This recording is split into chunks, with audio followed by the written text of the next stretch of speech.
She's finally gone. Everything she built, it's all ours now." I heard those words through the wall. My husband's voice. Low, warm, relieved, the voice of a man who had just been told he won. He was standing 10 feet from my casket, phone pressed to his ear, speaking to the woman he had been hiding for 4 years. The same man who had just wiped tears in front of 100 people. The same man who had held my hand at my mother's funeral and called me the strongest person he knew. He had no idea I was still breathing. No idea I had planned every single second of this moment. No idea that his celebration was my evidence. And I was just getting started. If this story speaks to you, please subscribe to this channel, hit the notification bell, and follow along until the very end, because I promise you, it only gets more unbelievable from here. And drop a comment telling me what city you're watching from. I want to see just how far this story travels. I need you to understand something before I tell you the rest. I am not a woman who falls apart. I never have been. My mother raised me in a house where falling apart was a luxury we simply could not afford, and I carried that lesson into every single room I ever walked into after that. Boardrooms, courtrooms, hospital waiting rooms. I had learned a long time ago how to keep my face perfectly still while my insides were doing something else entirely. But I want to be honest with you. When I was sitting in my attorney's office on a Thursday afternoon in March, listening to a forensic accountant explain in calm professional language exactly how much money had been taken from me, how long it had been happening, and who had done it, I almost fell apart. Not almost. I did. For exactly 3 minutes alone in the bathroom down the hall, I pressed my back against the wall and I cried in a way I had not cried since I was a child. The ugly kind. The kind that shakes your whole body and takes your breath. And then I washed my face, I fixed my makeup, I walked back down that hall, sat back down in that chair, and I said, "Tell me everything, from the beginning, leave nothing out." That was the day I stopped being a victim and started being a chess player. But let me back up, because this story does not start in a lawyer's office. It starts the way so many of these stories do, with a man who knew exactly how to make a woman feel seen. My name is Claire. I built my company Whitmore & Associates Consulting from a single client and a card table in my spare bedroom to a firm with 74 employees, multiple contracts with Fortune 500 companies, and a reputation that had taken me 20 years to earn. I am telling you this not to impress you, but because I need you to understand what was at stake. I need you to understand what I had built and what someone decided he was entitled to take. Thomas Whitmore came into my life at an industry conference in Atlanta. He was polished, he was funny, he had the kind of easy confidence that you assume belongs to people who have always had things go their way, and at the time I found that attractive. I was 41 years old, I had spent the better part of 2 decades building something, and I was, if I am being honest, lonely in a way that I had never fully let myself acknowledge. He pursued me. That is important. He was the one who found out where I was staying and had flowers sent to my room. He was the one who called the restaurant I had mentioned liking and made a reservation. He was the one who looked at me, really looked at me, and said things like, "I have never met anyone like you, Claire. I mean that." He said it in a way that made me believe him. We got married 14 months later, and for a while, I want to be fair about this, for a while it felt real. He was present, he was warm, he laughed at my stories. He came to my office parties and stood next to me like he was proud to be there. He took care of things around the house so that I could focus on work without guilt. He said more than once, "Your success is my success. I just want to support you." I believed him. I believed him so completely that when he suggested about 3 years into the marriage that he start helping me manage the administrative and financial side of the business, I said yes without a second thought. He had an MBA, he understood numbers, and I was stretched thin, juggling more than I could reasonably carry alone. He was my husband. I trusted him with my life, which meant I trusted him with my livelihood, which in my case were almost the same thing. That was the moment he had been waiting for. Looking back now, I can see it, the patience of it, the planning, the way he had constructed an entire persona specifically designed to earn exactly this level of access. I know how that sounds. I know it sounds like I am rewriting the story now that I know the ending. But the evidence does not lie, And the evidence when it finally came was overwhelming. The first sign came from a woman named Patricia. She was 61 years old, had been my bookkeeper for 11 years, and she had a mind for numbers that I have never seen matched in anyone. She stopped by my office one afternoon without an appointment, which she never did, and she closed the door behind her, which she also never did. "Patricia," I said, "what's wrong?" She sat down in the chair across from my desk, and she folded her hands in her lap in the way she did when she was choosing her words carefully. "Claire," she said, "I want to preface this by saying I could be wrong. I'm not an auditor, I'm a bookkeeper. But I've been looking at the Meridian account for the last 2 weeks, and something is not sitting right with me." I put down my pen. "Talk to me." "There are recurring transfers," she said.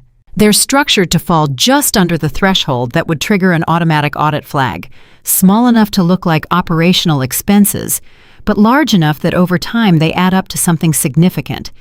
And the vendor names attached to them, I've been trying to verify them, and I can't find any of these companies on record." I stared at her. "What are you saying, Patricia?" She took a breath. "I'm saying I think someone has been creating fictional vendors and billing against them, and I'm saying that whoever set it up knew the system well enough to do it very carefully." "How long?" I asked. "As far back as I can trace, at least 2 years, possibly longer." "How much?" Patricia opened the folder she was holding and slid a single sheet of paper across the desk to me. I looked at the number written at the bottom of it. I had to read it twice. "Patricia," I said very quietly, "who has authorization on that account?" She did not answer. She just looked at me with an expression that I will never forget for as long as I live. It was the expression of a woman who cared about me enough to bring me this information, and who was deeply sorry to be the one delivering it. I did not need her to say it out loud. "Thank you," I said. "I need you to print everything you have and put it in a secure folder. Tell no one, not anyone. Can you do that?" "Of course," she said. She stood up and then she paused at the door. "Claire, I am so sorry." "Don't be," I said. "You did the right thing." She left, and I sat at my desk for a long moment, and I did something I had not done in years. I picked up my phone and I called my sister. Her name is Margaret, and she is 4 years younger than me and approximately 4,000 times more emotionally perceptive. She picked up on the second ring. "What happened?" she said immediately, because she always knew. "I need to talk to you," I said, "not on the phone. Can you come over tonight?" "I'll be there at 6, she said without asking a single question. When Margaret arrived that evening, Thomas was conveniently at what he told me was a dinner with a client. I had already started wondering how many of those client dinners were real. I told Margaret everything Patricia had told me. I watched her face as I talked. She was very still the way she got when she was processing something difficult. And when I finished, she was quiet for a long moment. Then she said, "Claire, what are you going to do?" "I don't know yet," I said. "I need more information before I do anything. I need to know how deep this goes." "And Thomas?" she said carefully. "Not a word," I said. "He cannot know I know, not yet." Margaret nodded slowly. "You're going to investigate him." "I'm going to find out the truth," I said. "All of it. And if it's as bad as you think it is," I looked at my sister, "then I'm going to make sure that every single thing he took from me gets taken back." She reached across the table and took my hand. "I'm with you," she said. "Whatever you need." That was the night the plan began. Not the dramatic part of the plan. That would come later. This was the quiet, careful beginning of it. The part where I had to keep showing up in my own life pretending I did not know what I knew. The part where I had to sit across from Thomas at dinner and listen to him tell me about his day, and look at him with the same expression I had always had. That was the hardest part. Not the months of planning. Not the legal complexity. Not even the loneliness that came later. The hardest part was the weeks before I made any move, when I had to keep performing a marriage that I already knew was built on a lie. I hired a private investigator named Diane Pierce 3 days after Patricia's visit. Diane had been recommended by a colleague who had used her services during a complicated business dispute. She came with a reputation for being thorough, discreet, and completely unshakable. When I sat down in her office and told her what I suspected, she looked at me without flinching and said, "I'm going to need full access to everything you can give me, and I'm going to need you to promise me that you will let me do my job without interfering even when what I find is difficult." "Agreed," I said. "And one more thing," she said. "If I find evidence of criminal activity, we will need to involve a forensic accounting firm and potentially your attorney. You understand that?" "Understood," I said. "All right," Diane said. "Tell me about Thomas." Over the next 4 weeks, Diane built a picture, and the picture was worse than I had prepared myself for. The money was real. The shell companies were real. The transfers had been running for 3 years, not 2, and the total amount was not the figure Patricia had estimated. It was higher, significantly higher. When Diane's forensic partner delivered the full accounting, I sat across from him in Diane's conference room and read through a document that represented years of calculated, deliberate theft committed by someone who slept in my bed and said he loved me. "He's good," Diane's forensic partner said, and I could hear a grudging professional respect in his voice that made me want to throw something. "The structure is sophisticated. He clearly had help setting it up, probably someone with a background in accounting or financial fraud. But we've unraveled it. Everything is traceable and documented."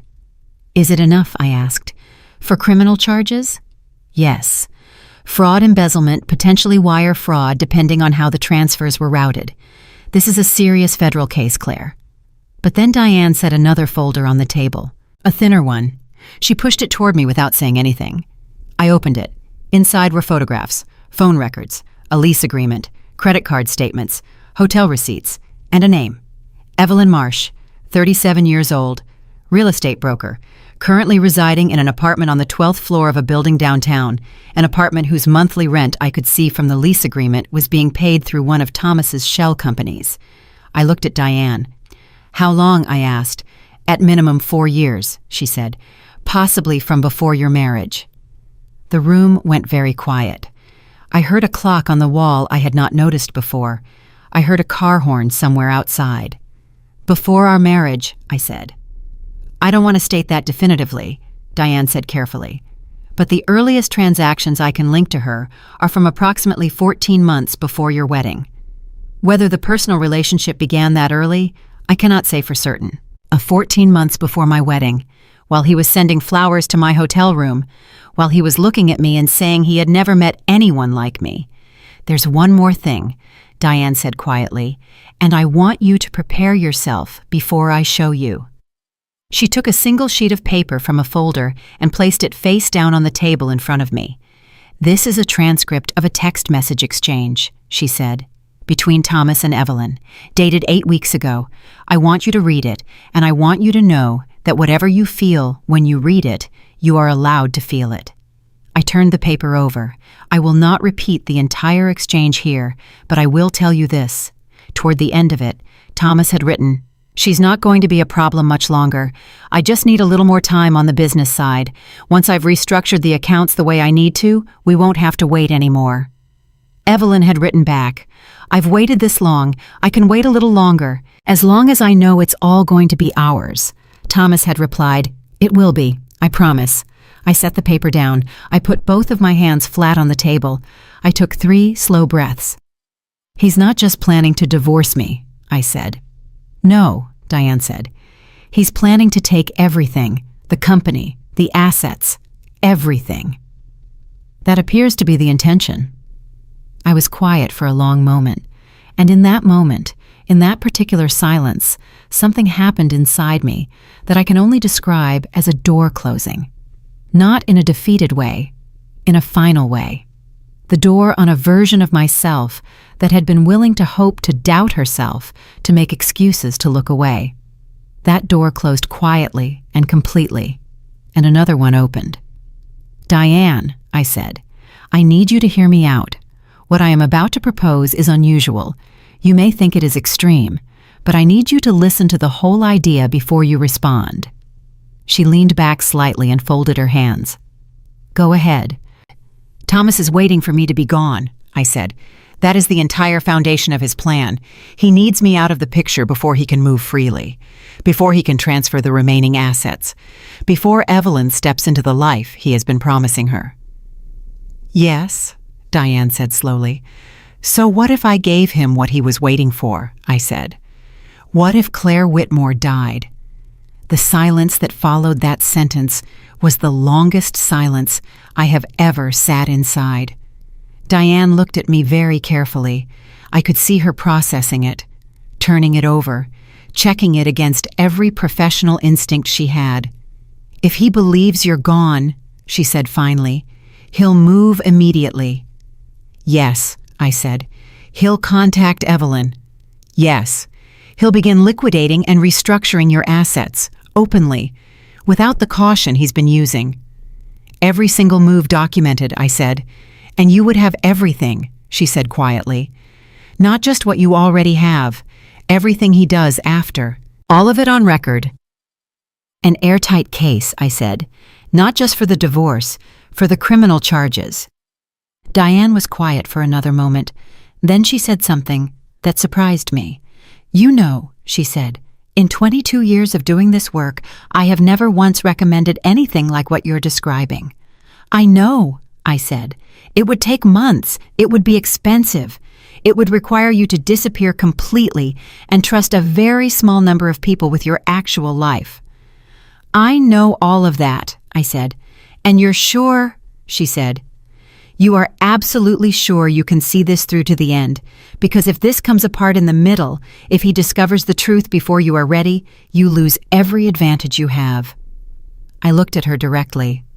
Diane, he has been lying to my face for at least 4 years. He has been stealing from me for 3. He has been promising another woman my life while I sat across from him at dinner and believed he was my partner. I paused. I am done being the person in this story who does not know what is happening. I want to be the person who decides how it ends. Diane studied me for a long, long moment. Then she picked up her pen. All right, she said. Tell me your timeline. That night I drove home and I made dinner. Thomas came home at 7:30. He kissed my cheek. He asked about my day. He poured himself a glass of wine and stood in the kitchen and told me about a meeting he'd had, some story about a difficult client, and he shook his head with that expression he used when he wanted to seem burdened by responsibility. I listened. I nodded. I handed him a fork and we sat down to eat. And the entire time I was thinking about a plan that was going to change everything. He thought this was just another evening. He had no idea it was one of the last evenings he had left. The plan had a name. Diane called it Operation Quiet. I called it the only thing left that made sense. We had 6 weeks to put it together. 6 weeks to build something that had to be believable enough to fool a man who had been lying professionally for years. That was not a small task. That required the kind of precision that keeps you up at 3 a.m, running through every possible crack in the structure, every detail that could unravel everything if it was even slightly off. The first thing we needed was a cause of death that would hold up to a surface level of scrutiny without inviting the kind of deep investigation that would expose the truth. Diane had a contact, a physician who worked in private practice and who had once helped a client of hers navigate a complicated legal situation involving medical records. He was not corrupt. I want to be clear about that. He was a man who understood that sometimes the law and justice are not the same thing, and he had agreed to consult within very specific boundaries.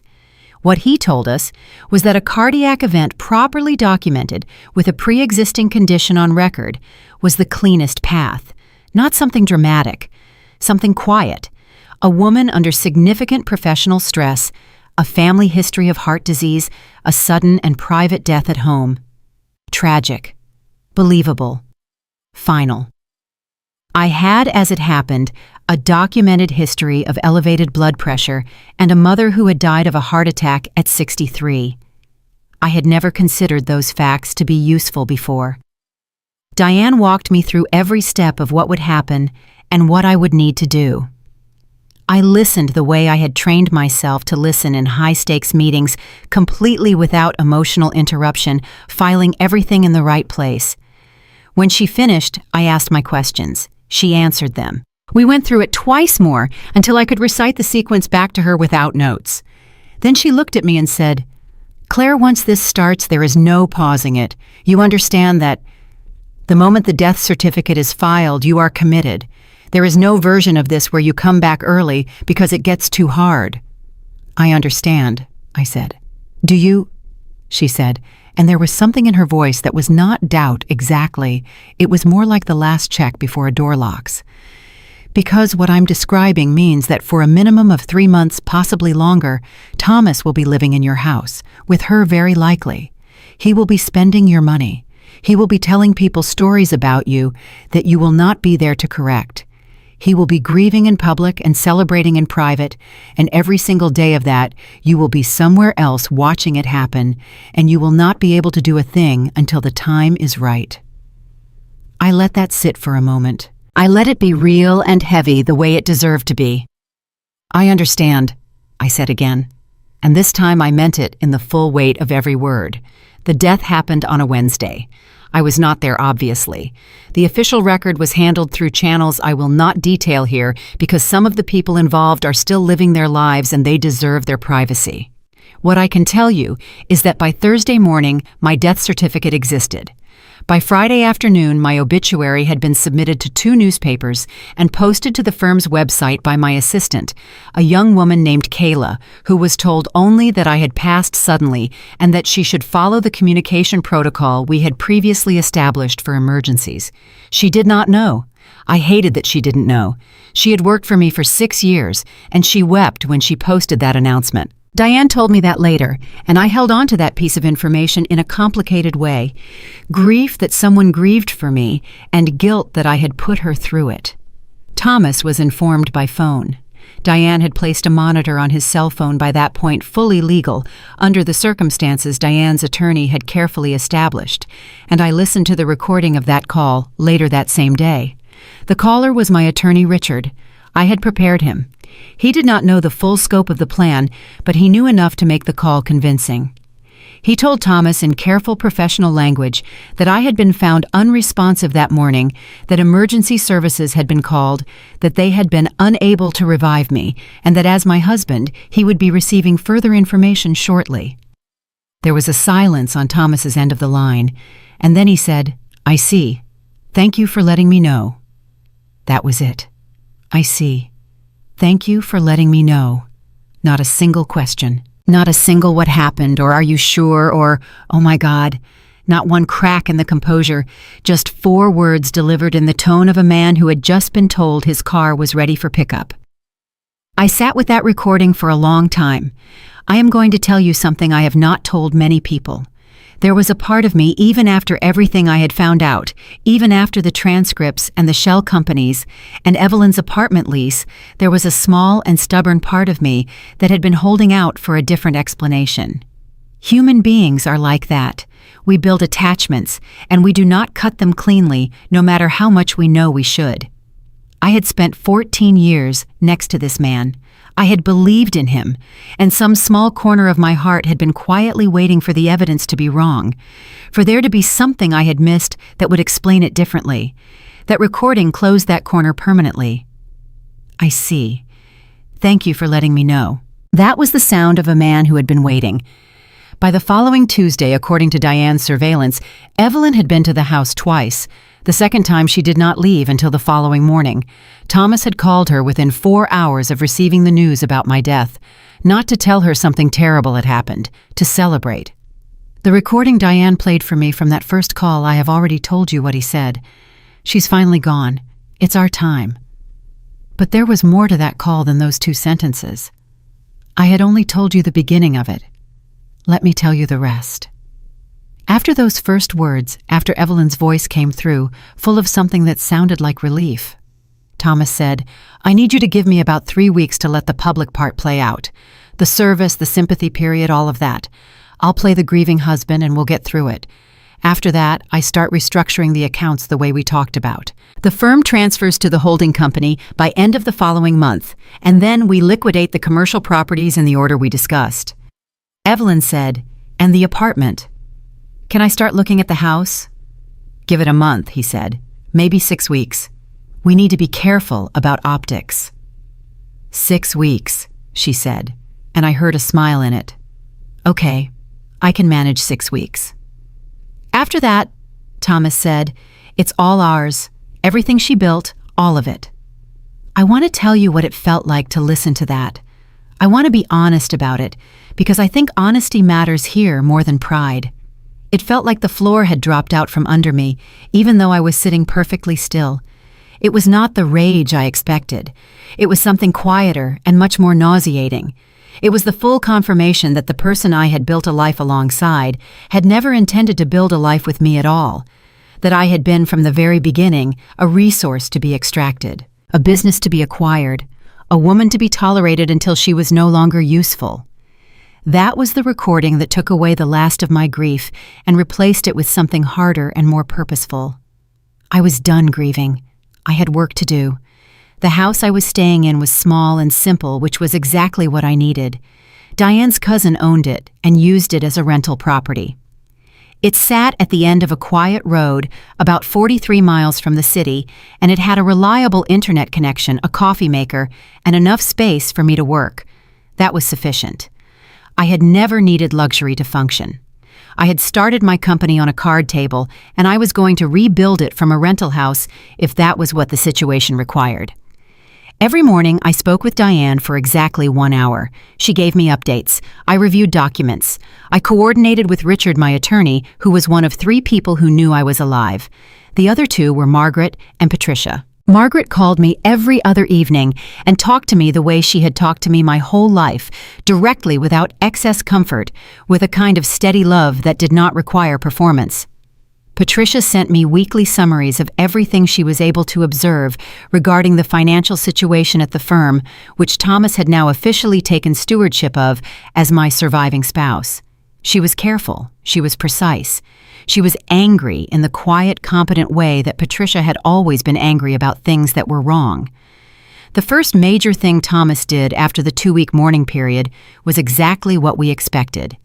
He called a meeting with the firm's board. I had a small advisory board for governance purposes and presented himself as the interim executive. He was charming. He had prepared a presentation. He expressed deep commitment to honoring my legacy and continuing the firm's mission. 2 of the board members told him how moved they were by his dedication in the face of grief. Richard sat in that meeting and watched it happen and then called me afterward. He had a very controlled voice. Richard did the kind you develop after 30 years in courtrooms, but I could hear what was underneath it. "He was extraordinary," Richard said. "I mean that as a purely professional observation. The man performed grief in that room with an almost impressive precision. He hit every expected note. He was not so devastated that he seemed unstable. He was not so composed that he seemed cold. He was exactly the right amount of a grieving widower who was pulling himself together for the sake of something he loved." "Did anyone push back?" I asked. "No," Richard said. "They gave him interim authority by the end of the meeting, effective immediately." I breathed through that. How long until he can move on the accounts? With interim authority, he can begin restructuring within 30 days, if no one challenges it. "No one is going to challenge it," I said. "Not yet." "Claire," Richard said carefully, "the longer we wait, the more he can move. Are you sure about the timeline?" "I need him to move," I said. "I need him to do as much as possible before we stop him. Every transaction he makes now is another count in the case. I don't want to catch him with his hand in the jar. I want to catch him with both arms in up to the elbows." Richard was quiet for a moment. "You're going to let him keep going?" "For a little while longer," I said. "That's cold, Claire." "Yes," I said. "It is." 3 weeks into my disappearance, something happened that I had not fully prepared for, and I want to tell you about it because it mattered more than almost anything else in this story. I received a call from a number I did not recognize on my prepaid phone. Only 5 people had that number, and this was not one of their numbers. My heart stopped for a moment. I almost did not answer. I answered. "Claire." The voice was a woman's, older, careful. I did not speak. "I know you can hear me," the voice said. "My name is Frances Alderman. I don't know if you remember me. I was on the advisory board for Whitmore and Associates for 2 years before I stepped down for health reasons. I attended your memorial service last week." I still did not speak. "I am going to say something that may alarm you," Frances continued, "but I need you to hear it. At the memorial service, I watched your husband. I watched him very carefully the way women of a certain age have learned to watch men in rooms where power is being redistributed. And what I saw was not grief. What I saw was a man who was very carefully managing a room. And it occurred to me afterward that the woman I knew, the woman who built that firm from nothing, who I watched present to a room full of skeptics and never flinch that woman would not simply die quietly and leave her life in the hands of someone like that without doing something about it." My hand tightened on the phone. "I don't know exactly what you're doing," Frances said, "and I am not asking you to tell me. What I am asking is that you tell me one thing. Are you all right?" I sat in the silence of that rental house on a rainy Thursday afternoon, and I felt something break open in my chest that I had been keeping very firmly closed. Not everything, just a small piece of it, just enough to let a little of the loneliness out. "I'm all right," I said finally. Frances exhaled on the other end of the line. "Good," she said. "Good." And then she said, "You do what you need to do, and when you're ready to come back, I will be standing in that room cheering louder than anyone." I could not speak for a moment. I managed, "How did you get this number?" "I didn't get this number," Frances said simply. "This number does not exist. This conversation never happened." A pause. "Take care of yourself, Claire." She hung up. I sat holding the phone for a long time. Then I called Diane. "Diane," I said, "we need to check for leaks in the circle." "What happened?" she said immediately. "I got a call on this phone from a woman named Frances Alderman. She didn't confirm anything, but she made it clear she believes I'm alive." There was a sharp pause. "How did she get that number?" "That is exactly my question." "I'll find out," Diane said, and her voice had shifted into the flat, focused register it moved into when something required immediate attention. It took her 24 hours. When she called me back, her tone had changed. "It wasn't a leak," she said. "Frances Alderman figured it out herself. She has a daughter who works in medical administration. When my contact filed the paperwork, Frances apparently made a quiet inquiry through her daughter and found several things that did not fully align. She did not go to Thomas. She did not go to anyone. She made her own deductions, and she reached out to you directly through a contact she trusted who traced a line back to Patricia." I let that settle. "She figured it out." "She is apparently a very observant woman," Diane said. "Yes," I said, "she is." "Do you want me to reach out to her? Ask her to stay quiet?" "No," I said. "She already decided to stay quiet. That's why she called me instead of anyone else. Leave Frances alone. She's on our side." There was something about that realization that steadied me in a way I had not expected. I had spent weeks feeling profoundly, essentially alone, and suddenly there was Frances Alderman, a woman I had known only professionally, and not especially closely, who had looked at a room full of people performing appropriate sympathy and had seen through it, who had trusted her own judgment enough to act on it, who had reached out not to expose me or to satisfy her curiosity, but simply to make sure I was all right.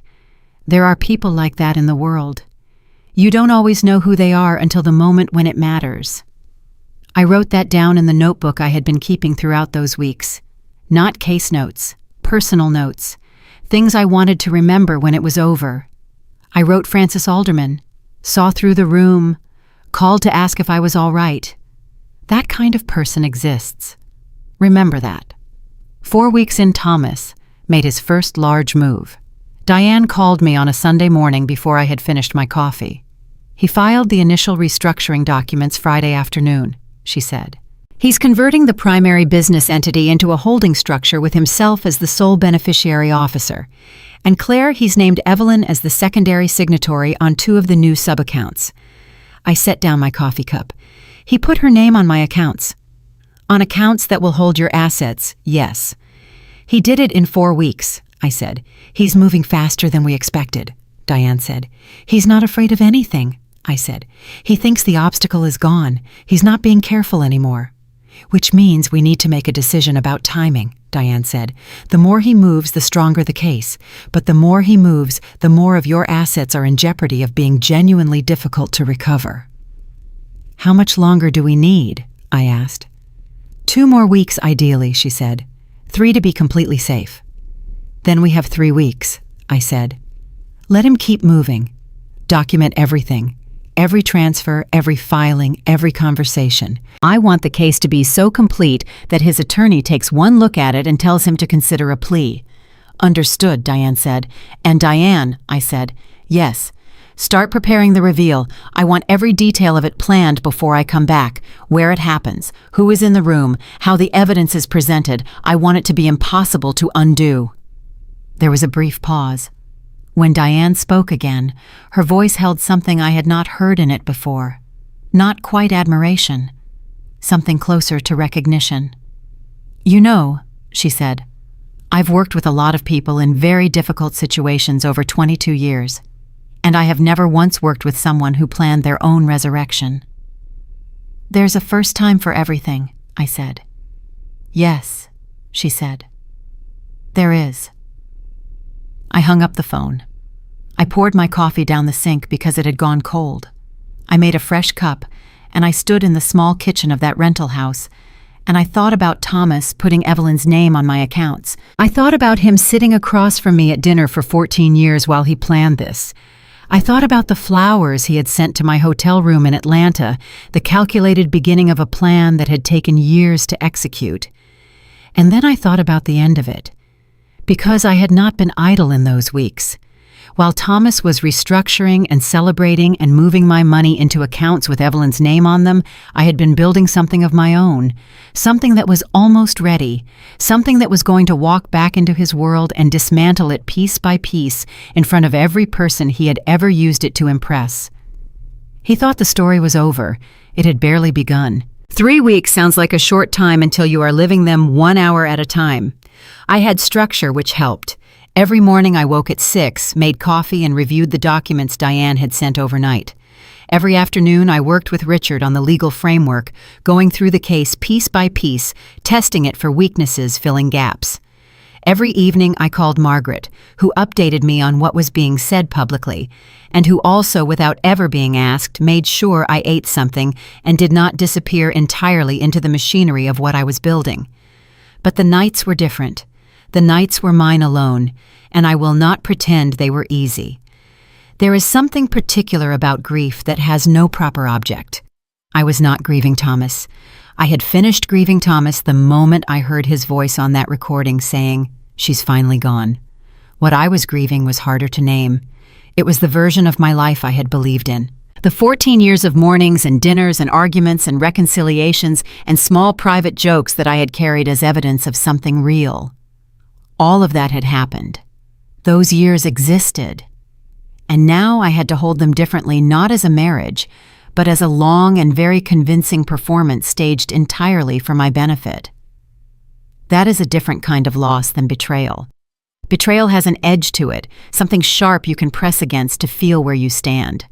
What I was living with was more like discovering that the ground under your feet had never been solid, that the whole time you thought you were standing on something, you were standing on a very good painting of the ground. That is what kept me awake in the rental house. Not anger, not even sadness exactly, just the long, quiet work of accepting that something I had believed was true had never been true at all. I wrote in my notebook a lot during those weeks. Not strategy, not case notes, personal things. Things I needed to say somewhere even if no one would read them. One night I wrote, "I wonder if there was a version of this where I had paid more attention, where I had looked more closely earlier." And I sat with that for a while, and then I wrote underneath it, "No. A man this committed to deceiving you will find a way to deceive you. That is not your failure. That is his character." And I left it there. I needed to believe that. Not as an excuse, as a true thing. On the first Monday of the 5th week, Diane called me at 7 in the morning, which was earlier than our usual time, and I knew before I answered that something had shifted. "He called a board meeting," she said. "For Thursday. He's presenting a full acquisition proposal." I set down my coffee cup. "Acquisition of what?" "The firm," Diane said. He structured it as a sale to the holding company he created. On paper, it looks like a business reorganization. In practice, it transfers full ownership of Whitmore and Associates to an entity he controls entirely, with Evelyn listed as a co-director. I was quiet for a moment. "He's moving to take the firm," I said. "Completely and permanently," Diane said. "If the board approves this Thursday, and they might, Claire, these are people who believe you are dead and who currently see Thomas as your grieving representative. If they approve it, the transfer executes within 10 business days." "Then we cannot wait 3 weeks," I said. "No," Diane said. "We cannot." "How much time do we have?" "The meeting is Thursday at 2 o'clock. That gives us 72 hours. I stood up from the table. Something in my body understood before my mind had fully processed it. The waiting was over. The long, careful, lonely patience of the past 5 weeks was over. It was time. "All right," I said. "Call Richard. Tell him we're moving the timeline up. And Diane, I need you to find me the right room." "And the right room for what?" she said. "For the reveal," I said. "It cannot be the board meeting. Too small, too controlled, too easy for him to manage the narrative afterward. I need something bigger, something he cannot spin, something where the audience matters." Diane was quiet for a moment. "There's a memorial gathering scheduled for Saturday evening," she said slowly. "Thomas organized it himself. He's calling it a celebration of your life. He's invited your entire professional network clients, partners, former colleagues, about 120 people. It's being held at the Meridian Club." The Meredith Club, the same name as the account Thomas had been draining for 3 years. I almost laughed. "He planned a party," I said. "He planned a very well-attended party," Diane said, "with an open bar and a slideshow of photographs of the two of you." "Of course he did," I said. And then, "That's the room, Diane. That's exactly the room." I heard her exhale slowly. "Claire, 120 people." "Yes," I said, "including his attorney, his new business partners, several board members." "Perfect," I said. "If anything goes wrong."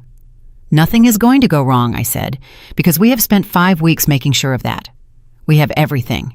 Every transfer, every recording, every document, every message. We have a case that a first-year law student could win.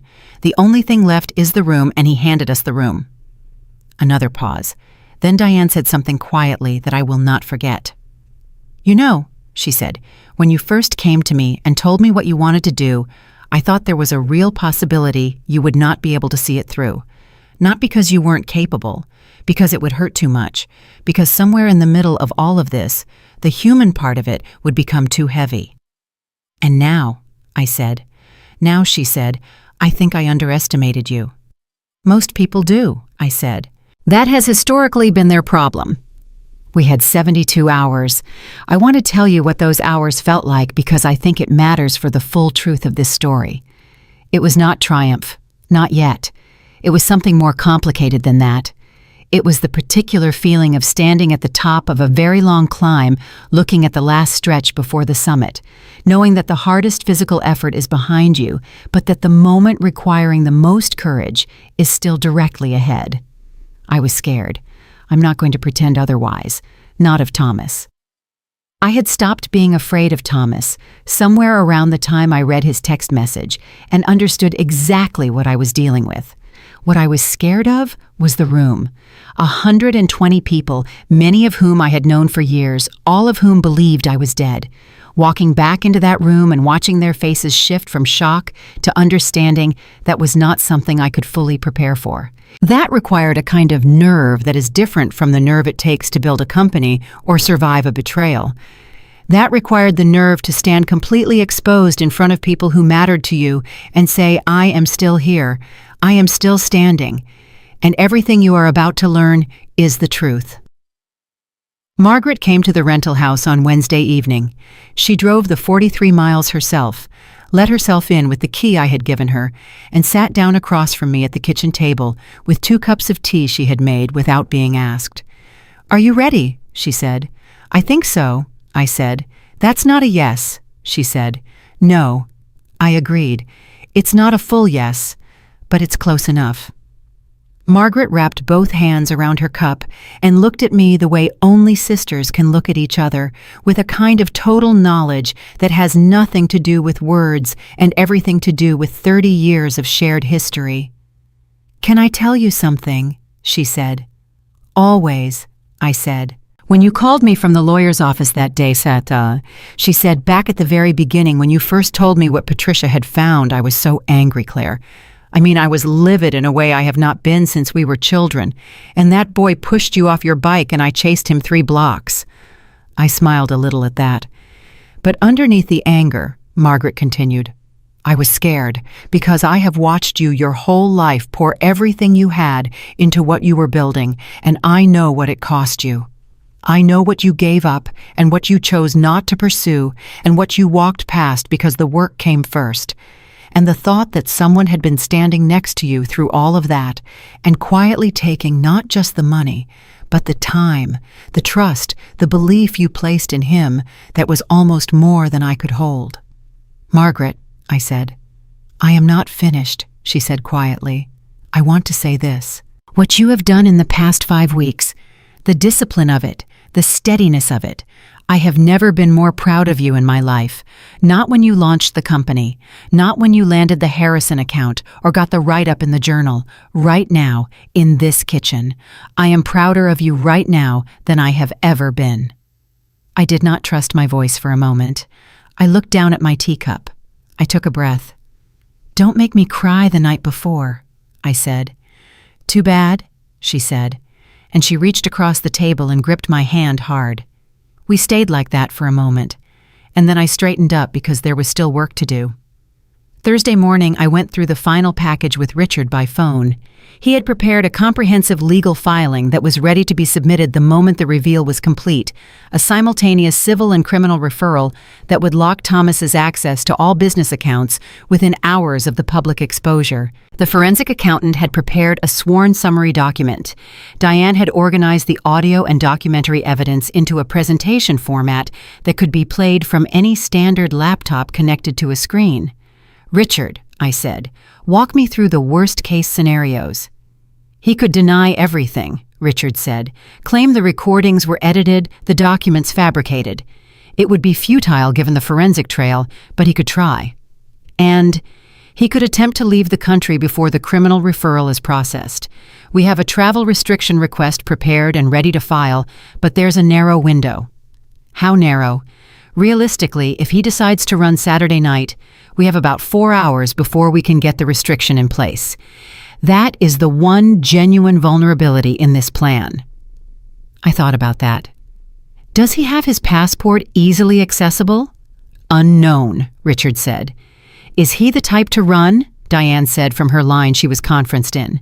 I thought about Thomas, about the precision of what he had built, about the patience of it, about a man who had spent 4 years waiting for the right moment rather than acting impulsively.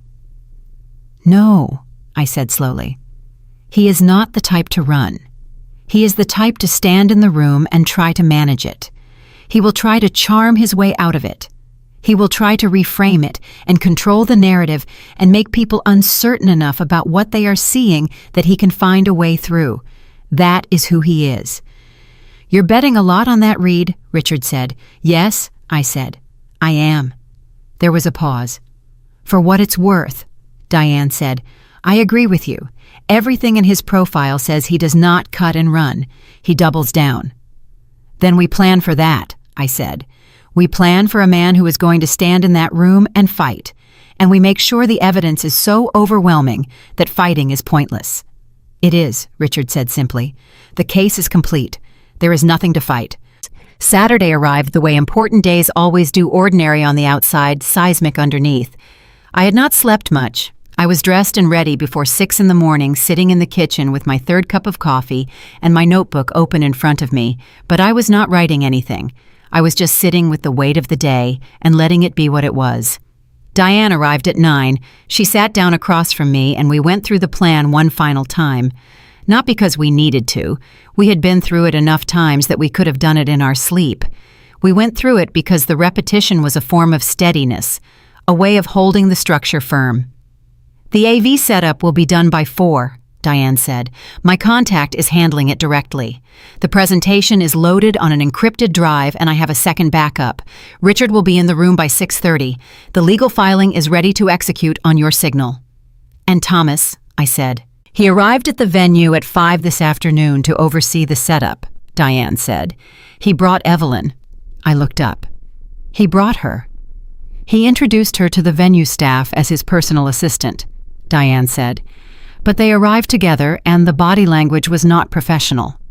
"He brought her to my memorial," I said. "He did." I sat with that for a moment, and I felt something sharpen in my chest that had nothing to do with anger and everything to do with resolve. "Good," I said. "I want her in the room." Diane tilted her head slightly. "Why?" "Because when the truth comes out," I said, "I want every person in that room to see exactly who was there and why. I want there to be no ambiguity about what Thomas built and who he built it with. I do not want Evelyn to be a distant rumor. I want her to be standing right there." Diane looked at me for a moment. "That is either very wise or very personal." "It is both," I said, "and I am comfortable with that." At 6 o'clock, Margaret arrived.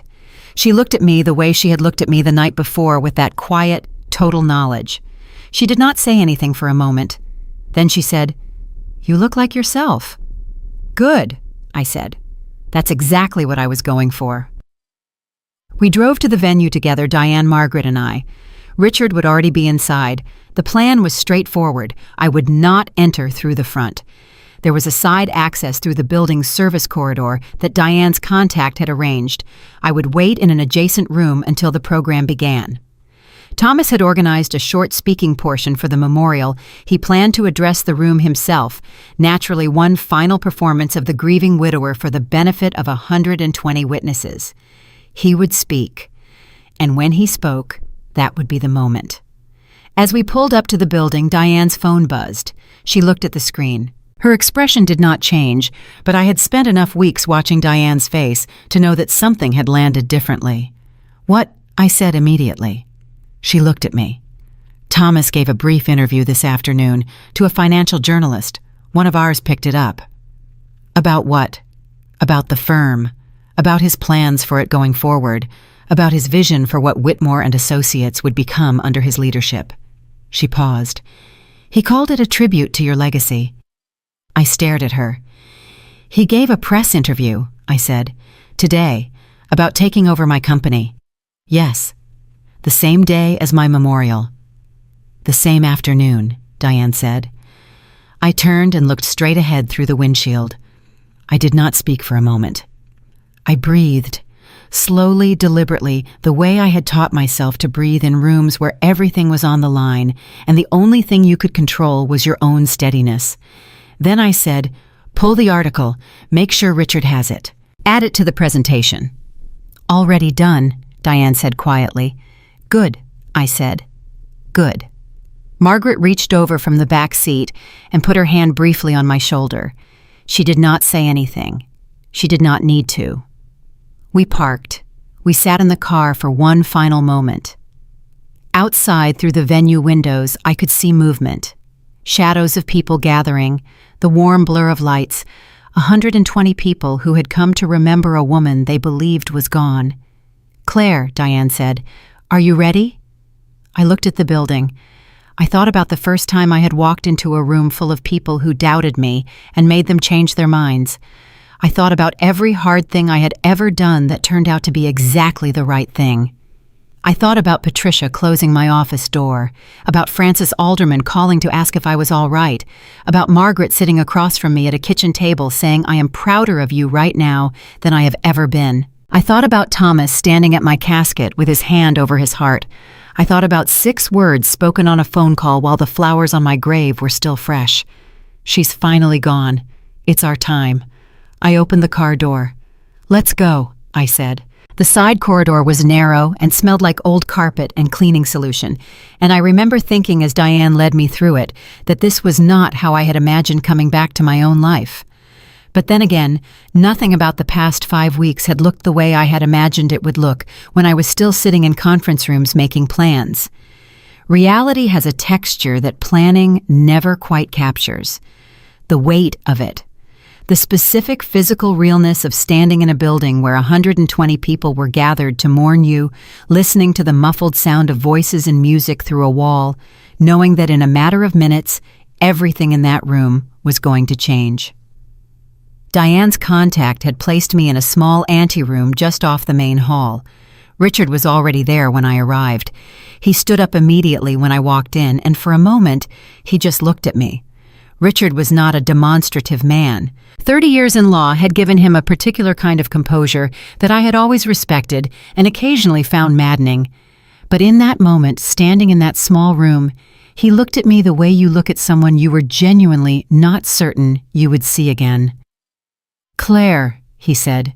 "Just my name, nothing else." "Richard," I said. "Tell me we're ready." He gathered himself back into his professional register with a visible, deliberate effort. "Everything is in place. The AV system is live and tested. The presentation is loaded and queued. I have 2 copies of the legal filing ready to submit the instant you give me the word. The forensic accountant has submitted his sworn affidavit to the court that was filed at 4 o'clock this afternoon, so the official record already exists regardless of what happens in this room tonight." "Good," I said. "That was the right call." "I thought so," he said. "Whatever Thomas does or says in there, he cannot undo what is already in the court record." Diane stepped in. "The room is about 2/3 full. Thomas is near the front. Evelyn is seated 3 rows back on the right side, which tells me he is being at least marginally cautious about visibility. The board members are present. So are the Harrison people, the Caldwell group, and your contact from Meridian Capital." "Perfect," I said. "The people who matter are all there." "There is one thing," Diane said, and her voice shifted into the register that told me to pay close attention. "Thomas added something to the program tonight that was not in the original plan he filed with the venue." I looked at her directly. "What?" "He is introducing a video tribute at the end of his remarks," she said. "A compiled presentation of photographs and what he is calling a personal message from him to you. He apparently had it produced in the last week." I stared at her. "He made a tribute video, and a professional one," she said. "Full production. He hired a company to do it." I was quiet for a moment, and then something happened that I had not expected, something I am still not entirely sure how to explain. I almost laughed. Not from humor, from a kind of amazed, cold recognition of exactly who I was dealing with, the completeness of the performance, the sheer breathtaking commitment to the role. He had hired a production company to make a tribute video for the wife he was stealing from and celebrating the death of.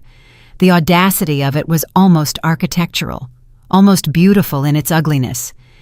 "He is extraordinary," I said quietly, the same word Richard had used after the board meeting. "He is committed," Diane agreed. "What's the running time?" I said. "Approximately 8 minutes," Diane said. "Then we go before the video," I said immediately. "The moment he finishes his remarks and moves to introduce it, that is when the screens change. I do not want a single person in that room to sit through 8 minutes of his production. I want them to see the truth before they see his version of it." Diane nodded once. "I'll coordinate with the AV contact now." She stepped out. Richard and I stood together in the small room for a moment. From beyond the wall, I could hear the gathering settling, the ambient noise of a crowd finding its seats, the particular quiet that descends on a room when something formal is about to begin. "Richard," I said, "when I walk in there, I need you to stay near the door. The moment I am visible, you file. Do not wait for a signal from me. The instant the room knows I am alive, you file." "Understood," he said. "And if Thomas's attorney tries to approach you before the filing is confirmed—" "I have handled Thomas's attorney before," Richard said with a dryness that under other circumstances would have been funny. I nodded. I turned toward the door that led to the corridor. Through the wall I heard a microphone being tested, 1212, and then the low, warm, practiced voice of my husband addressing a room full of people who believed he was in mourning. "Thank you all for being here tonight. It means more to me than I can adequately express." I pressed my back against the wall and I listened. His voice was perfect. That was the first thing. It had the exact right weight of sorrow in it, not so heavy that it became theatrical, not so light that it seemed unconvincing.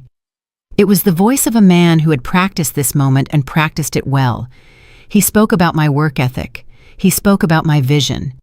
He used the word legacy 3 times in the first 90 seconds, which told me he had prepared these remarks carefully because legacy was the word that would resonate with a professional audience. He talked about how I had built something that would outlast any single person and how he intended to honor that by ensuring the firm continued to thrive. She would not have wanted any of us to stop, he said. She would have wanted us to keep going, to keep building. That is what I intend to do. For her. I heard a ripple of quiet approval through the crowd, the soft sound of people being moved, and I thought 4 more minutes. Just 4 more minutes. He transitioned into personal remembrances. He spoke about our first trip together. He got a detail wrong. He said it was Rome when it was actually Florence, and I noticed that immediately and filed it away in the specific place where I kept all the evidence of a man who had never paid as much attention to my life as he pretended to. He talked about the quality he admired most in me, which he described as my refusal to let anyone define my limits. He said it with such conviction that I heard a few people in the audience respond with soft sounds of recognition. Of yes, that was her. That is exactly right. He was using the truest parts of me to make the lie more convincing. That was perhaps the most sophisticated thing about Thomas. He never invented qualities to praise. He used the real ones. He understood that the most believable tribute is the one built on genuine observation, filtered through deliberate deception. My hands were completely still at my sides. My breathing was even. I was ready. And now, Thomas said, and his voice dropped into a register of intimate personal grief, I would like to share something I put together this past week, because some things are too important to leave unsaid, even when perhaps, especially when the person you most want to say them to, can no longer hear you. That was the cue. I heard Diane's voice in my earpiece. She had set up a simple one-way audio link so she could coordinate with me without a phone. She said one word, now. The door opened. I walked through it. I will tell you what I remember about those first few seconds, because I want to be precise about this. I remember the weight of my footsteps. I remember the exact moment the first person in the room saw me, a woman named Sandra, who had been my client for 11 years, sitting in an aisle seat near the back, who looked up as I entered and went completely and absolutely still. Her face did not register confusion. It registered something deeper and more primal than confusion, the kind of reaction the human brain has when it encounters something that directly contradicts a fact it has accepted as permanent. Then the woman next to Sandra saw me, then the man in front of her, and then the screens at the front of the room changed. Thomas's tribute presentation did not appear. Instead, every screen in the room filled with a single clean title card, white text on a dark background. It read, "The Truth About Thomas Whitmore." The sound that went through that room was unlike anything I can fully describe.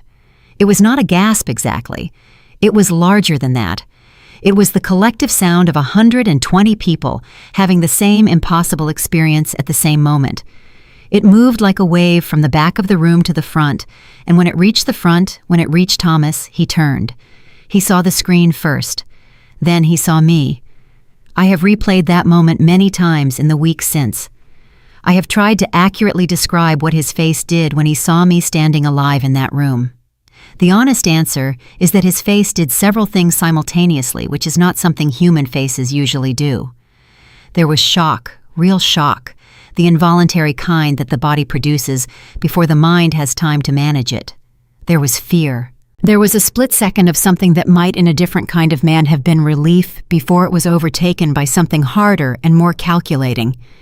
And then because this was Thomas, because this was a man who had spent years performing in rooms that mattered, his face began to reset, began to move toward composure, began to search for the version of this situation that he could manage. He was still trying to find his footing when the audio started. Diane had organized the presentation in 3 sections. The first was financial, a clean, clear summary of every fraudulent transaction displayed as both a visual timeline and an itemized record with source documentation identified for each entry. It ran for approximately 4 minutes.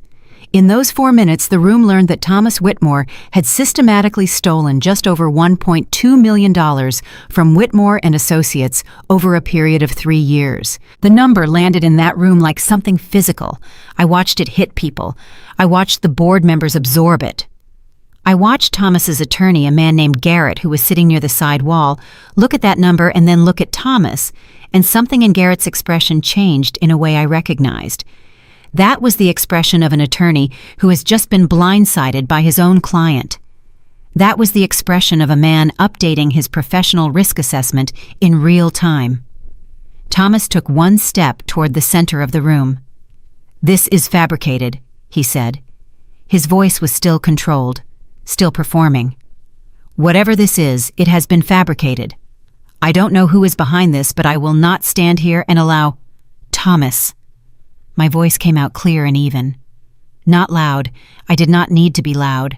The room was so completely, extraordinarily silent that a normal speaking voice carried to every corner of it.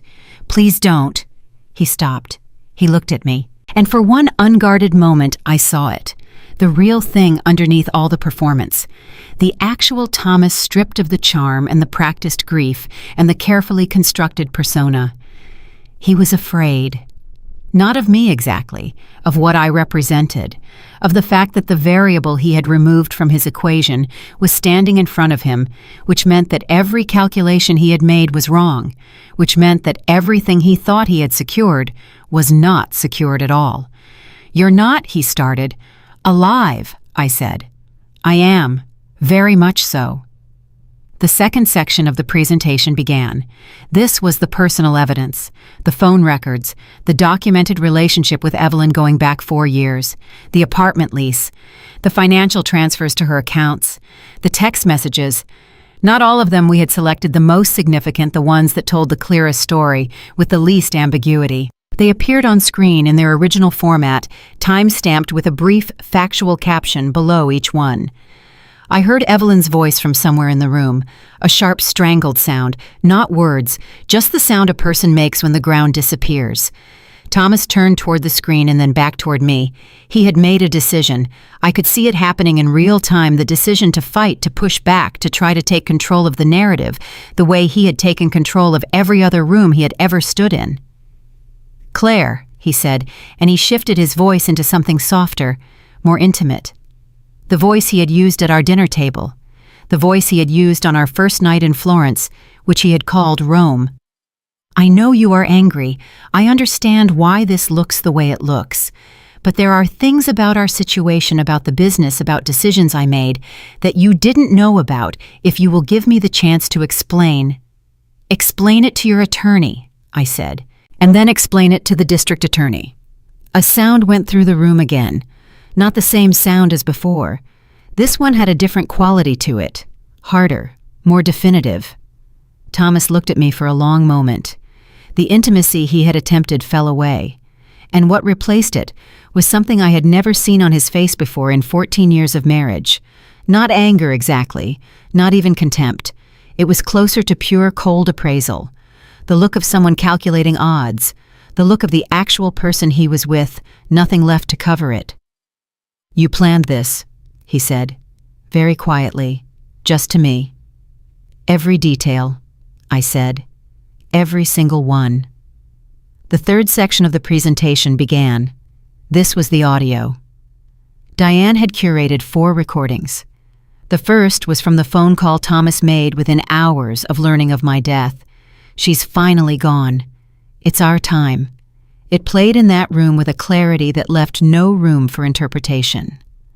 I watched the faces around me as they heard it, watched clients and colleagues and board members absorb the voice of a man celebrating his wife's death while standing in a room gathered to honor her. The second recording was the conversation about restructuring the accounts. The third was a call between Thomas and a contact we had identified as the financial architect of the shell company structure, a man who was already the subject of a separate investigation that I had initiated through Richard 3 weeks earlier. The fourth was the most recent call from the previous Tuesday, 4 days before this gathering, in which Thomas had told Evelyn, and I am going to quote this exactly because precision matters. By this time, next week, the firm is ours, and nobody is going to say a word because there is nobody left to say it." That last recording finished. The room was so quiet I could hear someone breathing 2 rows away. Thomas had not moved from where he was standing. His attorney had moved, though. Garrett had crossed the room to Thomas's side and was speaking to him in a very low, very urgent voice. I could not hear the words, but I did not need to. I had seen that posture before. That was the posture of an attorney telling a client to stop talking. Thomas was not stopping. He shrugged Garrett's hand off his arm and turned back to face the room. And I want to give him this even then. Even standing in the ruins of everything he had constructed, he tried. He looked at the room full of people who had just heard his voice on 4 separate recordings, and he tried to find the angle. "I understand what this looks like," he said, "and I understand that many of you are shocked. But I want you to understand that the marriage Claire and I had was complicated. There were things between us that were not healthy, that she did not acknowledge publicly, that drove decisions I made that I'm not proud of. I am not a perfect man. I have never claimed to be. But characterizing a complicated personal and professional situation as criminal is Thomas." The voice that interrupted him was not mine. It came from the center of the room, from a seat about 6 rows back. I recognized the voice immediately. It was Frances Alderman. She did not stand up. She did not need to.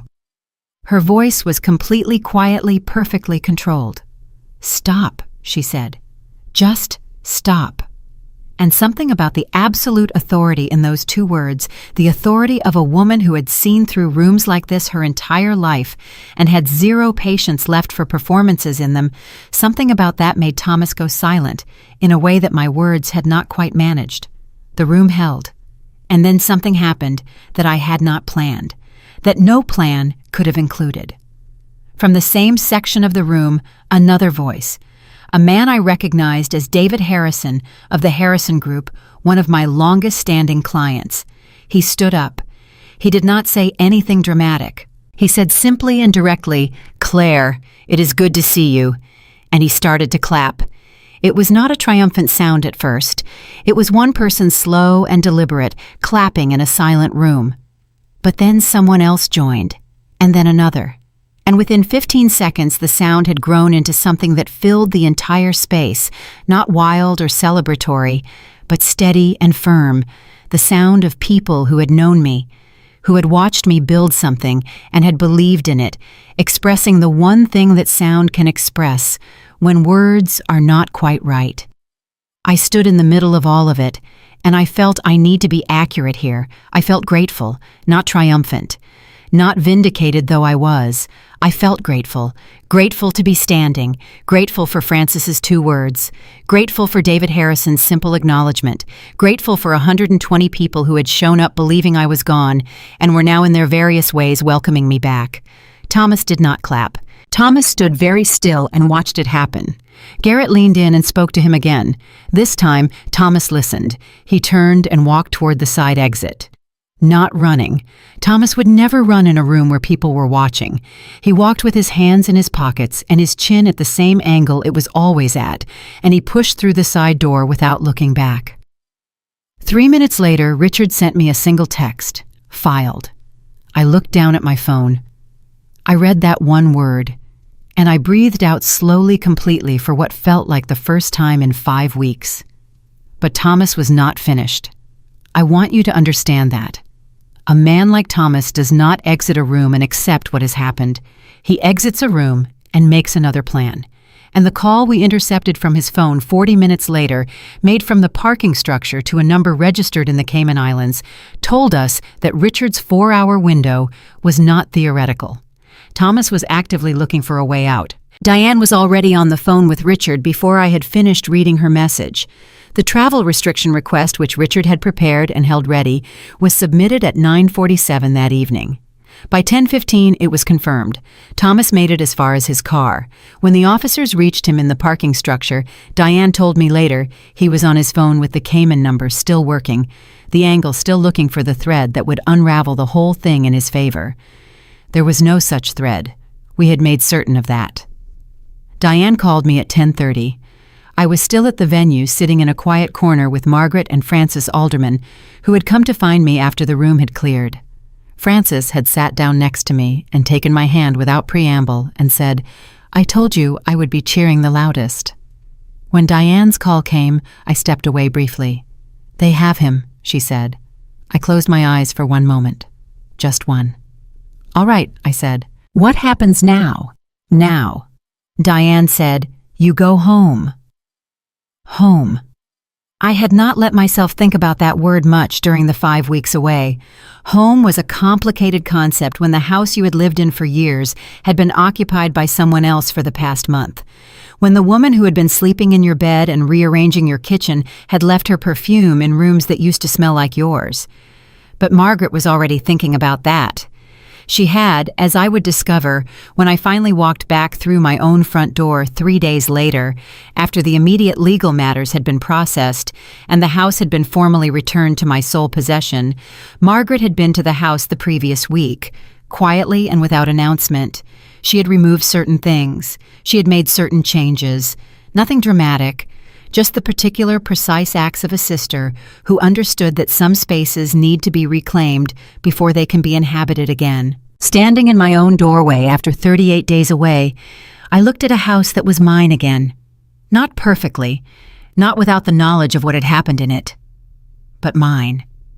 I stood in the doorway for a long moment, and then I walked in. Walking back into my own house after 38 days should have felt like a victory, and in some ways it did. But in the honest, unglamorous way that real victories tend to feel, not like fireworks, more like finally being able to put down something very heavy that you have been carrying for a very long time. Your arms ache, your back aches, but the weight is gone, and the absence of it is its own kind of extraordinary. Margaret had left a light on in the kitchen. There was a note on the counter in her handwriting that said, "Only coffee is fresh. Call me when you're ready." I stood in my own kitchen and read those 5 words and felt more cared for in that moment than I had felt in years. Not because the gesture was large, because it was exactly right. I did not sleep much that first night. I sat in the kitchen with my coffee and my notebook, and I let the silence of the house settle around me. Not the silence of hiding, the silence of ownership. My house, my quiet, my night. I wrote a few things down. Not plans, not strategy, just small, true things that I wanted to remember about who I was before any of this had started and who I intended to be now that it was ending. The legal process began in earnest the following Monday. Richard called me at 8 in the morning with the tone he used when there was significant news. "Thomas's attorney filed a request for a preliminary hearing yesterday afternoon," he said. "They're going to challenge the admissibility of the audio evidence." "On what grounds?" I said. "Primarily on the argument that the recordings were obtained through methods that violate reasonable expectation of privacy," Richard said. "Garrett is a competent attorney. He will push every available angle. Can he win that challenge?" "No," Richard said flatly. "Every recording was obtained through legally established surveillance authorized under the framework Diane's attorney built at the outset. The forensic documentation is ironclad. Garrett knows that. He is not filing this because he believes he can win it. He is filing it because his client asked him to do something, and this is the most defensible something available." "So it's performance," I said. "It's Thomas," Richard said. "Still looking for the angle." I almost felt something like sympathy in that moment. Almost. Then I remembered the recording of his voice on the phone the night of the memorial calling the Cayman number from a parking structure while officers were walking toward him. Still working the angle. Some people simply cannot stop performing, even when the stage has collapsed entirely beneath them. "Let him file," I said. "We'll be ready." What I had not fully prepared myself for was the public dimension of what happened next. I had been so focused on the legal and personal architecture of the plan that I had not adequately accounted for the fact that 120 people had been in that room on Saturday night. 120 people with phones and professional networks, and a story that was by any objective measure extraordinary. By Sunday morning, 48 hours after the reveal, the story had moved well beyond the room where it had happened. Kayla, my assistant, called me that Sunday. She had found out I was alive the same way most people had from someone who had been at the memorial. When I picked up her call, she did not speak for a long moment. I could hear her breathing on the other end, the particular quality of breathing that means someone is holding back something significant. "Kayla," I said gently. "I posted your obituary," she said. Her voice cracked on the last word. "I cried for a week, Claire. I told my mother. She stopped, pulled herself together with a visible effort I could feel through the phone. "I just need to know you're okay. That's the only thing I need right now." "I'm okay," I said. "I am more than okay. And Kayla, I am sorry. Truly. What I asked you to carry without knowing the truth was not fair, and I have thought about that every day." She was quiet for a moment. Then she said in a voice that had steadied, "Did you get him?" "Yes," I said. "We got him." "Good," she said, and then in a tone so purely satisfied that it almost made me laugh, "Good." The preliminary hearing was scheduled for 3 weeks out. In those 3 weeks, something began happening that I had not planned for and could not have engineered. And because it was not engineered, because it was entirely organic, it turned out to be more powerful than anything I could have arranged deliberately. People started talking, not gossip exactly, something more purposeful than that. Women, primarily colleagues, clients, former employees, professional acquaintances, women who had watched what Thomas had done, who had sat in that room or heard the story secondhand, began reaching out. Not just to me, to each other. There was a conversation starting that was larger than my story. My story had cracked something open, and through that crack, other things were coming through. A woman named Helen, who ran a mid-size architecture firm and whom I had known professionally for years, called me 10 days after the reveal. She told me that what I had done had given her the courage to do something she had been postponing for 2 years, to formally report financial misconduct by her own business partner to the appropriate authorities. She had the evidence. She had always had the evidence. What she had not had, she told me, was the belief that going through with it would not simply destroy her. "Watching what you did," she said, "and I mean all of it, not just the reveal, but the 5 weeks before, the patience of it, the discipline, it told me that surviving it is possible, that coming out the other side intact is possible." I held the phone, and I did not have a ready response. I had built a plan to reclaim my own life. I had not understood until that phone call that reclaiming it publicly might matter to anyone beyond myself. "Helen," I said, "do what you need to do, and if you need anything from me, call me." "I already have what I need," she said. "I just needed to tell you." The preliminary hearing arrived.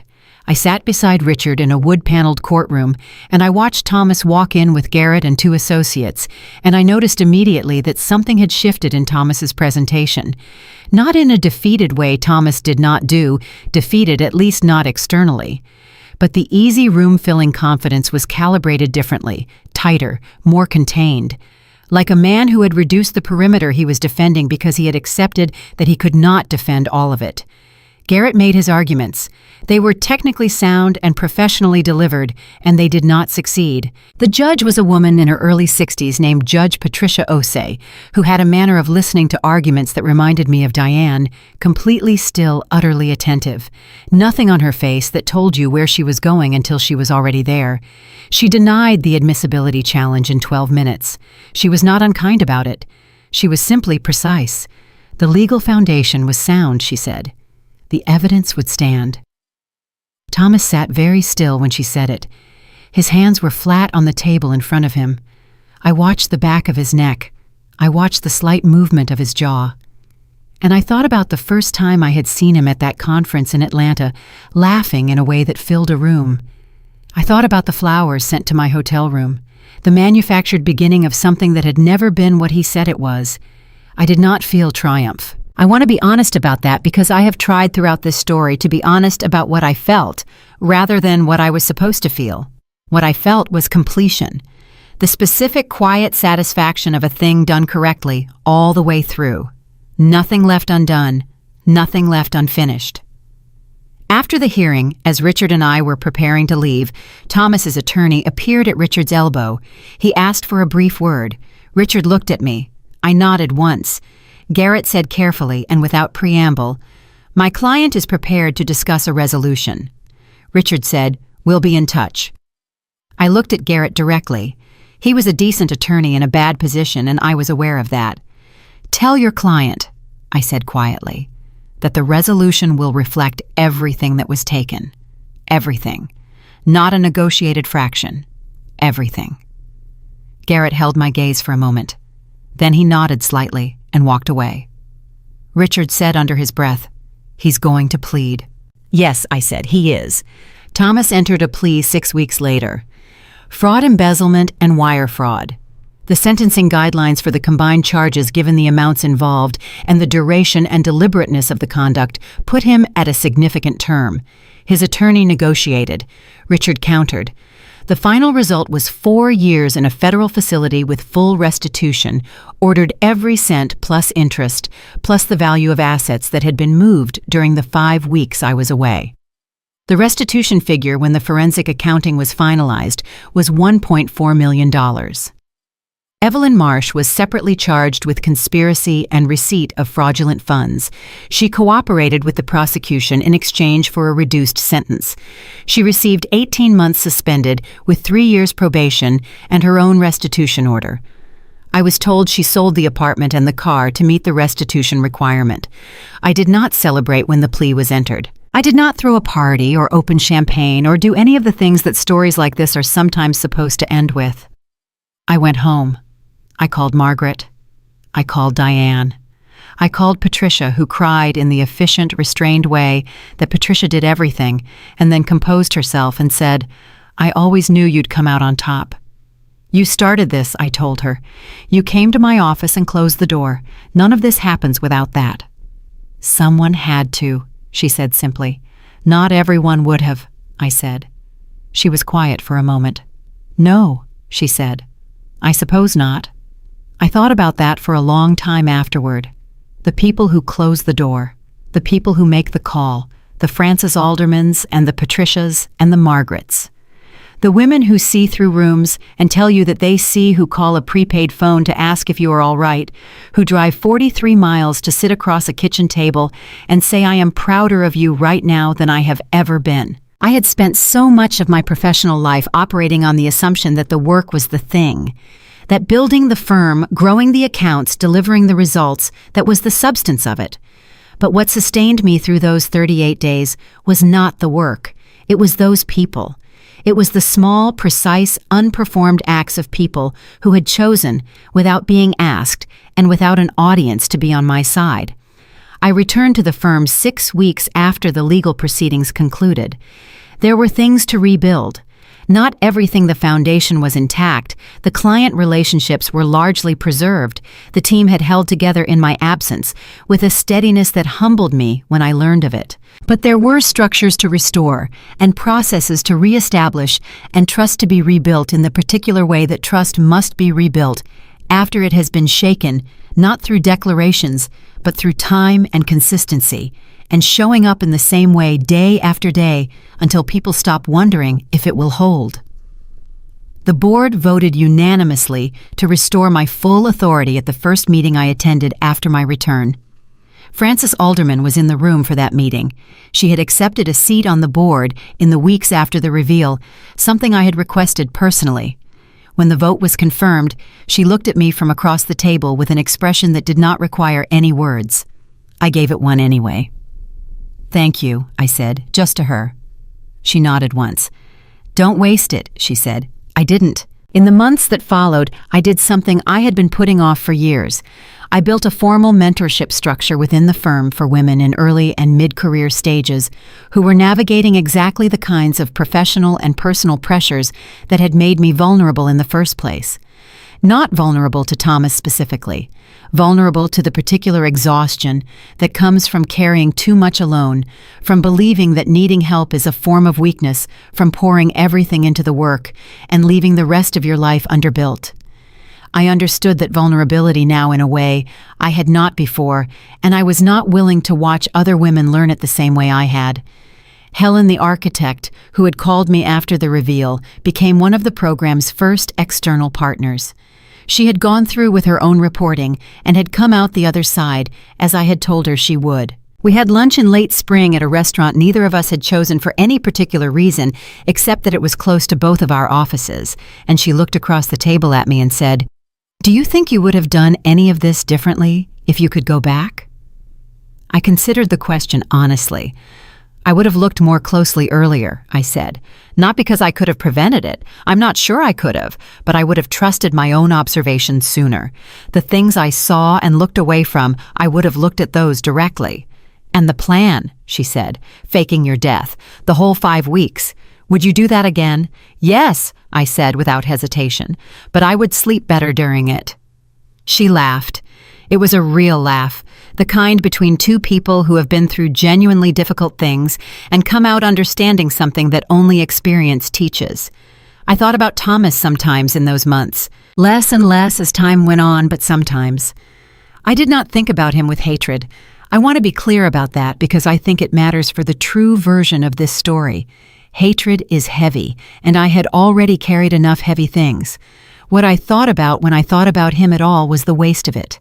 The extraordinary waste of a person who had significant intelligence and real charm and the capacity to be genuinely useful in the world, who chose instead to spend those qualities taking things that were not his. That seemed to me in a purely human sense like the real tragedy of Thomas Whitmore, not what he did to me, what he did with himself. I found love again.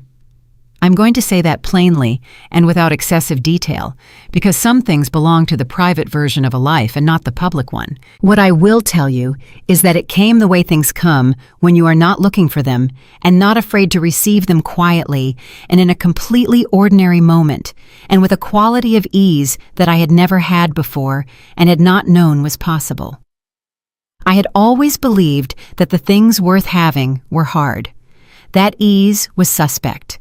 That love required constant navigation of difficulty in order to prove itself real. I know now that was not wisdom. That was the scar tissue of a marriage built on performance. Real love does not need to prove itself through difficulty. It simply shows up and keeps showing up and asks for nothing except that you show up too. I am 53 years old. My firm is thriving. My sister calls me every other evening and still talks to me the way she always has, directly without performance, with a love that has never needed an audience. Patricia is still my bookkeeper and still has the same precise, competent, quietly righteous presence that made her close my office door on a Tuesday morning and change the trajectory of everything. Frances Alderman is still on my board. She still says exactly what she thinks in every meeting, and she is still right approximately 94% of the time. Thomas is serving his sentence. I do not track it. It is not mine to track. Evelyn Marsh is somewhere living her probation. I do not think about her. What I think about on the mornings when I sit with my coffee before the workday starts and let myself simply exist for a few minutes in my own life is this. I was a woman who built something real. Someone tried to take it from me by making me disappear. And the thing about disappearing, the thing Thomas never understood about his own plan, is that it gave me something he could never have anticipated. It gave me 38 days to become exactly the person I needed to be to beat him. He thought erasing me would end my story. It was the beginning of the best chapter I have ever written.